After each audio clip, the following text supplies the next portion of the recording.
Hey, it's Mr. Peace. I'm here at St. Mary Catholic School, home of the Eagles, here in LakeLeelanau, Michigan. This is my first time getting to visit, and just an amazing day with the students, staff, and parents. The focus for the youth programs, we had 2 separate assemblies in the gym. I'm in the cafeteria right now. A great view of the water as well. This is such a beautiful campus.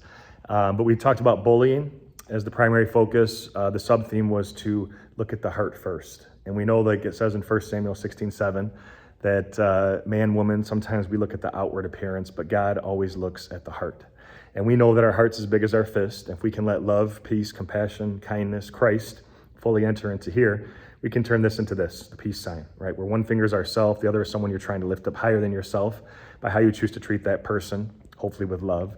But also 2, because in just 2 seconds, 1, 2, 1 breath, 1 heartbeat, 1 word, 1 action, 2 seconds, we can do or say something so kind that it stays on someone's heart in a positive way forever, or conversely say something so mean, so destructive that it stays on their heart in a negative way for the rest of their life. So we always have this choice, right?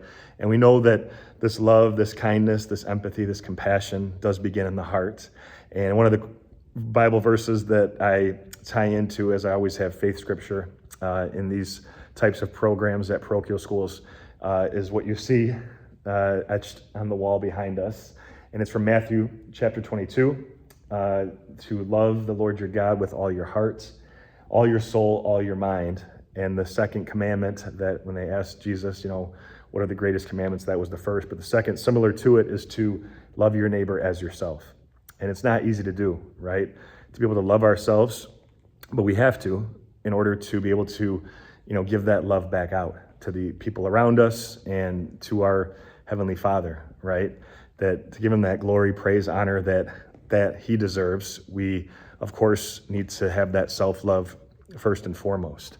And knowing that our faith comes first, we look to our perfect example of perfect love, that no matter what we've been through, are currently going through, will go through, we know that any hurt or pain can be healed through him. Like it says in Isaiah 53, by his wounds we are healed. And we know that a big reason that bullying happens is that hurt people, but also we know that healed people heal people. And the way that happens is that we can let Christ fully enter into here, right? And if we're able to do that, to become more like him, to let him fully kind of soak in, to our hearts, to penetrate deeply, then now we're able to go and, spread that gift of kindness to the people around us, right?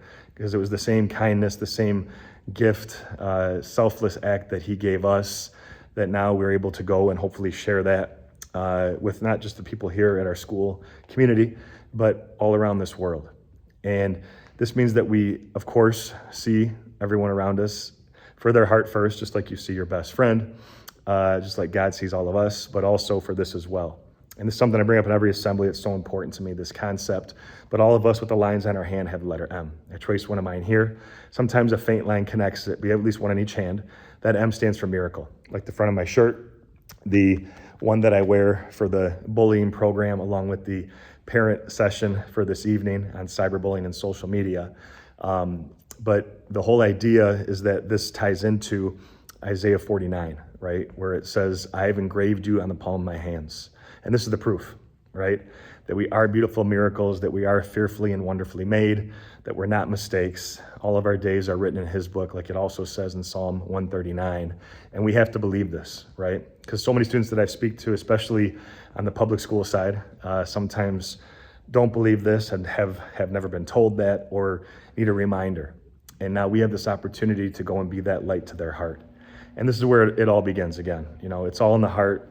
It's all about love. It's all about that unconditional love, that we have a conscious choice and hopefully effort each and every day, each and every moment to choose love, right? To rise above the hate, to go and try to make this planet around us a better place. And it starts with each of us. It starts with those small acts of kindness. And, whether it's face-to-face, in person, whether it's virtually, through, online communication, the video that you're watching here, texting, cyber, anything like that, we can either uplift the people around us, or we can tear down. And God wants us, to be those people where no unwholesome talk comes out of our mouths, where no bad words, no bad actions, only those that are going to benefit the people around us, right? That they're going to lift them up even higher than ourselves. And if we start to do this, not only do we make St. Mary here a more loving place to be, right? But all of a sudden, we hopefully spark something in the hearts around us that they want to go and spread that kindness even more. And it keeps going and going and going. And that's what this is all about, right? That this world definitely needs more kindness, more human kindness. And now God is calling each of us individually to first love ourselves, first and foremost, right? But then go out into this world, help advance his kingdom, be those messengers, be those apostles of his good word, of his good news. And knowing that even Christ needed help carrying his cross, it says that all of us need him too, right? Definitely need him, need others around us, and we can all support each other. We can all be in this together, and we can hopefully choose to be each other's champion and the voice for the voiceless, those with a small voice or no voice. And when bullying happens, that repeated action that's over and over and over again, that we know that we can be the ones that hopefully help people get through that, right? That sometimes the storms have to happen for the rainbows to appear, and things that can make us stronger if we let them, those are the moments that we hold on to. So again, just a beautiful day, beautiful evening, getting to address the entire school here in Lake Leelanau. And I'm just so blessed, so grateful for these opportunities that I get to come and share my heart. And I hope I touched a piece of your heart, a small piece. And if I did, that means you're given a gift. Now it's up to you to go share that gift by how you choose to treat yourself and others going forward.